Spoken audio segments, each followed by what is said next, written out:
पक्षामध्ये स्प्लिट नाहीच आहे आणि फॅमिलीत तर नाहीच आहे। राष्ट्रवादी काँग्रेसचे दोन पक्ष झाले। मूळ पक्ष हा अजित पवार यांना मिळाला, तर राष्ट्रवादी काँग्रेस शरदचंद्र पवार पक्ष आणि तुतारी चिन्ह शरद पवार गटाला मिळालं। आता शरद पवार आणि अजित पवार यांच्यात थेट लढाई पाहायला मिळतेय। काही दिवसांवरच लोकसभा निवडणुकीची घोषणा होईल। अशा परिस्थितीत खासदार सुप्रिया सुळे यांनी केलेल्या एका विधानानं राजकारणात नवा ट्विस्ट येणार का अशी चर्चा सुरू झाली आहे। सुळेंच्या या विधानानं अनेकांच्या भुवयाही उंचावल्यात। पत्रकारांशी बोलताना सुप्रिया सुळे म्हणाल्या की माझे कुणासोबतही वैचारिक मतभेद असतील, परंतु मनभेद नाहीत। नेमकं काय म्हणाल्यात सुप्रिया सुळे पाहूयात।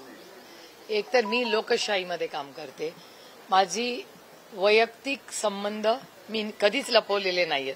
माझे वैयक्तिक संबंध सगळ्याच पक्षाच्या लोकांबरोबर असतात, कारण का लोकशाहीवर विश्वास ठेवणारी मी आहे। त्याच्यामुळे माझे सगळ्यांची मतभेद हे राजकीय आणि वैचारिक आहेत। माझी कुणाशीही मनभेद नाही, कुणाशी म्हणजे कुणाशीच नाही। आता तो नाही राष्ट्रवादी काँग्रेस पक्ष याच्यात स्प्लिट नाही आणि पवार फॅमिलीमध्येही स्प्लिट नाही।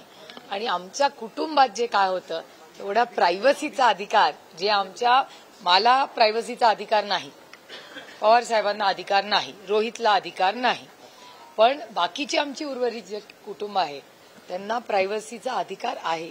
त्याच्यामुळे आमच्या कुटुंबात आमच्या कौटुंबिक वेळात किंवा कौटुंबिक चर्चेमध्ये ज्या काही गोष्टी होतात त्या अर्थातच आता तुम्ही तुमच्या बायकोशी काय बोलता हे थोडी मला सांगणार आहे।